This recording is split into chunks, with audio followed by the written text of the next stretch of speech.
پراٹھے والی بڑھیا۔ کہتے ہیں ایک گھنے اور سنسان جنگل میں ایک عجیب سی بڑھیا رہتی تھی۔ اس کا نام تو کسی کو بھی معلوم نہیں تھا، سب اسے صرف پراٹھے والی بڑھیا کہتے تھے۔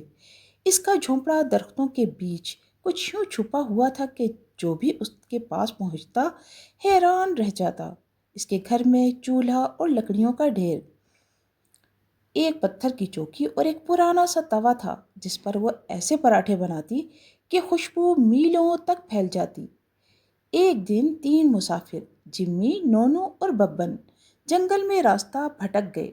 بھوک سے ان کے پیٹ میں چوہے نہیں، پورا چڑیا گھر ہی دوڑ رہا تھا۔ اچانک نونو کو کچھ خوشبو محسوس ہوئی۔ ارے بھائیو، مجھے تو پراٹھے کی خوشبو آ رہی ہے، نونو نے ناک سکیڑی۔ پراٹھے جنگل میں؟ جمی نے حیرانی سے کہا۔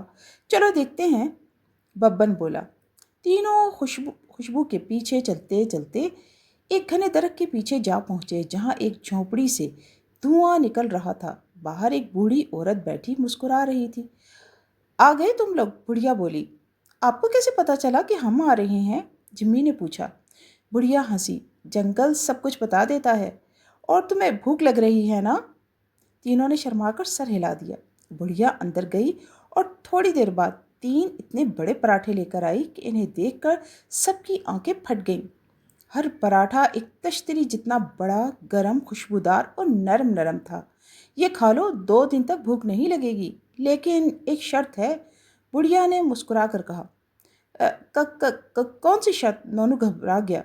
بڑھیا بولی، ہر ایک کو مجھے ایک مزیدار کہانی سنانا ہوگی۔ تو پھر کیا تھا؟ تینوں نے مل کر ایسی ایسی مزاحیہ کہانیاں سنائیں کہ بڑھیا بھی ہنس ہنس کر لوٹ پوٹ ہو گئی۔ اور جب وہ پراٹھے کھا کر چلے تو واقعی 2 دن تک بھوک کا نام و نشان تک نہ تھا۔ لیکن آج بھی اگر کوئی جنگل میں راستہ بھول جائے اور دل سے ہنسنے کی خواہش لے کر جائے تو پراٹھے والی بڑھیا اس کے لیے پراٹھا ضرور بناتی ہے۔ تھی نا مزیدار کہانی؟ امید ہے سب کو پسند آئی ہوگی۔